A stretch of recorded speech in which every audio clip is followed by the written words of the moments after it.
Hi dear friends, welcome back to my channel. ഇന്ന് നമുക്ക് നല്ല സോഫ്റ്റ് ആയിട്ടുള്ള പാലപ്പം എങ്ങനെയാണ് ചെയ്യുന്നത് നോക്കാം. ഈ ഒരു പാലപ്പം നല്ല സോഫ്റ്റാണ്, അതുപോലെ വളരെ പെട്ടെന്ന് തന്നെ നമുക്ക് ഇത് ചെയ്തെടുക്കാൻ പറ്റും. അപ്പോൾ ഇതെങ്ങനെയാണ് ചെയ്യുന്നത് നോക്കാം. പാലപ്പം ചെയ്യാൻ വേണ്ടിയിട്ട് 2 കപ്പ് പച്ചരിയാണ് ഞാൻ എടുത്തിരിക്കുന്നത്. ഇതൊരു 6 മണിക്കൂർ മുന്നേ കുറച്ച് വെള്ളം ഒഴിച്ച് സോക്ക് ചെയ്യാൻ വെച്ചിരുന്നതാണ്. എന്നിട്ടിപ്പോൾ കഴുകി നന്നായിട്ട് വെള്ളമൊക്കെ കളഞ്ഞ് വെച്ചിട്ടുണ്ട്. അപ്പോൾ ഇതൊന്ന് അരച്ചെടുക്കണം. അപ്പോൾ അതിന് മുന്നേ കുറച്ച് ഈസ്റ്റ് ഒന്ന് പൊങ്ങാനായിട്ട് വയ്ക്കാം.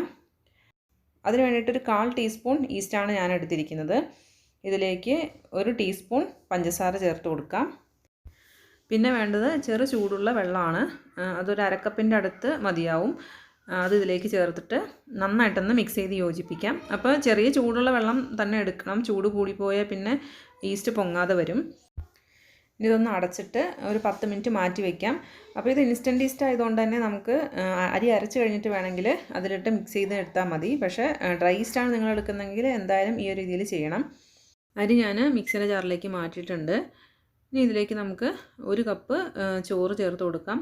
അപ്പോൾ ചോറ് ഞാൻ പൊന്നിയരി ചോറാണ് എടുത്തിരിക്കുന്നത്. നമ്മൾ സാധാരണ മട്ടയരി ചോറാണെങ്കിലും മതി. പൊന്നിയരിയുടെ ചോറാകുമ്പോൾ കുറച്ച് പാലപ്പല്ലേ, കുറച്ച് കളറുണ്ടാവും.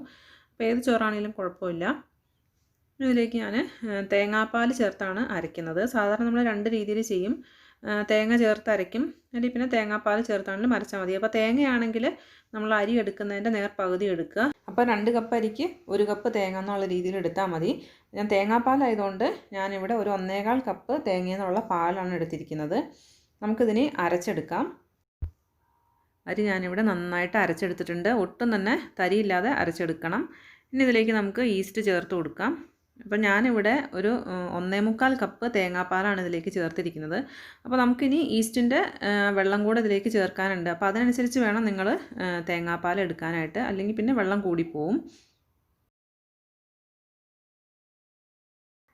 ഇനി ഈസ്റ്റ് കൂടെ ഇതിലേക്ക് ചേർത്ത് കൊടുക്കാം. ഇതിലേക്ക് നമുക്ക് പഞ്ചസാര ചേർത്ത് കൊടുക്കണം. അപ്പോൾ ഞാൻ ഈസ്റ്റ് ഒന്ന് മിക്സ് ചെയ്ത് കഴിഞ്ഞപ്പോഴാണ് പഞ്ചസാരയുടെ കാര്യം ഓർത്തത്. അപ്പോൾ ഒരു 4 ടേബിൾ സ്പൂൺ ഈ പഞ്ചസാര ഞാൻ ചേർത്ത് കൊടുത്തിട്ടുണ്ട്. അപ്പോൾ ഇത് നിങ്ങൾക്ക് ഇഷ്ടമില്ലെങ്കിൽ ചേർക്കേണ്ട ആവശ്യമില്ല. അഥവാ ഇത്രയും പഞ്ചസാര വേണ്ടെങ്കിൽ ഒരു 2 ടേബിൾ സ്പൂൺ ചേർത്താലും മതി. അപ്പോൾ ഇത്രയും ചേർത്തെന്ന് ഓർത്ത് അപ്പത്തിന് മധുരം കൂടിപ്പോകുന്നില്ല. അപ്പോൾ പഞ്ചസാര കൂടെ ഒന്നങ്ങ് മിക്സ് ചെയ്ത് യോജിപ്പിച്ചെടുക്കാം. അപ്പോൾ ഞാനിവിടെ പഞ്ചസാരയും മിക്സ് ചെയ്ത് യോജിപ്പിച്ചിട്ടുണ്ട്. ഇനി നമുക്കിതൊരു പാത്രത്തിലേക്ക് മാറ്റാം. പാത്രം എടുക്കുന്ന സമയത്ത് കുറച്ച് വലിയ പാത്രം തന്നെ എടുക്കുക. ഈസ്റ്റ് ആയതുകൊണ്ട് നമുക്ക് എത്ര പൊങ്ങി വരുമെന്ന് അറിയില്ല. നല്ല ചൂടുള്ള സമയമൊക്കെ ആണെങ്കിൽ ചിലപ്പോൾ പൊങ്ങി താഴോട്ട് പോകാൻ ചാൻസ് ഉണ്ട്. ഇപ്പോൾ തണുപ്പുള്ള സമയമായതുകൊണ്ട് അത്രയ്ക്ക് അങ്ങ് പൊങ്ങാൻ ചാൻസ് ഇല്ല. എന്നാലും നമ്മളൊരു ധൈര്യത്തിന് വേണ്ടിയിട്ട് കുറച്ച് വലിയ പാത്രം തന്നെ എടുക്കുക. പിന്നെ തണുപ്പുള്ള സമയങ്ങളിൽ പകൽ അരച്ച് വയ്ക്കുന്നതായിരിക്കും ഏറ്റവും നല്ലത്. അല്ലെങ്കിൽ പിന്നെ ഓവനിൽ ലൈറ്റ് ഇട്ടിട്ട് നിങ്ങൾ വയ്ക്കണം. അപ്പോൾ നമുക്കൊരു 8 മണിക്കൂർ നമുക്കൊന്ന് വെയിറ്റ് ചെയ്യാം. എന്നിട്ടും ആയില്ലെങ്കിൽ കുറച്ച് സമയം കൂടെ വെച്ചാൽ മതി. അപ്പത്തിൻ്റെ മാവ് ഇവിടെ നന്നായിട്ട് പൊങ്ങി വന്നിട്ടുണ്ട്. ഇനി ഇതൊന്നങ്ങ് മിക്സ് ചെയ്ത് കൊടുക്കാം. മിക്സ് ചെയ്ത് കൊടുക്കുന്ന സമയത്ത് ഒന്നങ്ങ് താണു പോവും, അത് കുഴപ്പമില്ല. ഇനി ഇതിലേക്ക് ആവശ്യമുള്ള ഉപ്പ് കൂടെ ചേർത്ത് നന്നായിട്ട് മിക്സ് ചെയ്തെടുക്കാം. ഉപ്പ് ചേർത്ത് കഴിഞ്ഞിട്ട് ഞാൻ അപ്പം തന്നെ അപ്പം ചുട്ടെടുക്കില്ല. ഒരു അരമണിക്കൂർ കഴിഞ്ഞിട്ടാണ് അപ്പം ചുടുള്ളൂ. അപ്പോഴത്തേക്കും മാവ് ഒന്നും കൂടെ ഒന്നങ്ങ് പൊങ്ങി വരും. അപ്പോൾ നമ്മൾ വെള്ളം കുറച്ചുകൂടെ ചേർത്ത് കൊടുക്കേണ്ടി വരും ഈ മാവിലേക്ക്. ഒരല്പം ഇപ്പോൾ ഈ മാവിന് കുറച്ച് കട്ടിയുണ്ട്. ഇതുപോലെ അങ്ങ് നമ്മൾ ചുട്ടെടുത്താൽ അപ്പം ചുറ്റിച്ചെടുക്കാൻ പറ്റില്ല. അപ്പോൾ ഒന്ന് ലൂസായിട്ടുള്ള മാവാണ് നമുക്ക് വേണ്ടത്. അപ്പോൾ ആവശ്യത്തിനുള്ള വെള്ളം കൂടെ ചേർത്ത് നമുക്ക് മിക്സ് ചെയ്തെടുക്കാം. അപ്പച്ചട്ടി ഇവിടെ ചൂടായിട്ടുണ്ട്. ഇതിലേക്ക് നമുക്ക് 1 തവി മാവ് ഒഴിച്ച് കൊടുക്കാം. എന്നിട്ട് ഇതുപോലെ അങ്ങ് ചുറ്റിച്ച് കൊടുക്കുക. ഇതൊന്ന് അടച്ച് വെച്ചിട്ട് ഒരു മീഡിയം ടു ലോ ഫ്ലെയിമിൽ വേവിച്ചെടുക്കാം നമുക്ക്. അപ്പോൾ ഇവിടെ റെഡിയായി വന്നിട്ടുണ്ട്.